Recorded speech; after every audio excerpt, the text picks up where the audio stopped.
Direction maintenant le col des Bagenelles. Prenez une parcelle agricole, mettez-y le street artiste franc-comtois Saipé, laissez mijoter une journée, pas plus, et vous obtiendrez une œuvre de land art étonnante. Stéphanie Malorand, Nadine Lee.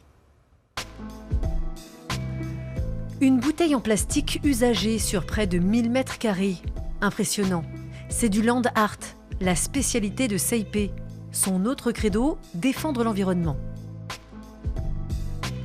J'essaie d'impacter les gens ou la société sans impacter la nature.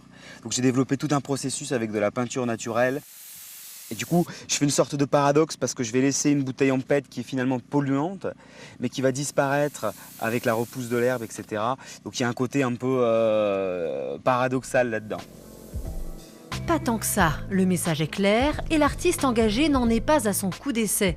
En juin dernier, il produisait cette fresque géante à Paris, au Champ de Mars, pour l'association SOS Méditerranée.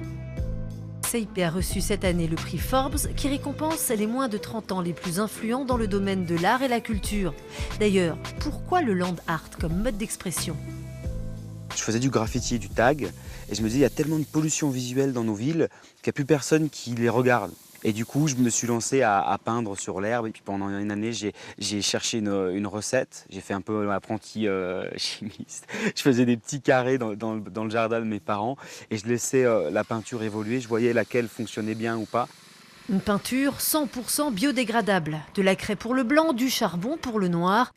Mélangée à de l'eau, cela donne des œuvres éphémères assez bluffantes et pas faciles à réaliser. On est sur des échelles qui sont monstrueuses. Et finalement, au niveau de précision, on est autour de 5 cm. On s'est déjà amusé à regarder à peu près. Donc finalement, je suis à la fois sur une échelle qui est énorme, mais aussi sur quelque chose d'hyper fin. Et effectivement, comme je ne suis pas sur une toile, je ne peux pas repasser. Si je fais un trait qui n'est pas bon, je ne peux plus retoucher.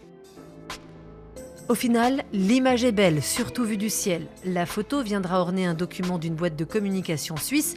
Saipé, lui, poursuit sa route. Il sera bientôt à Berlin pour une œuvre sur les 30 ans de la chute du mur.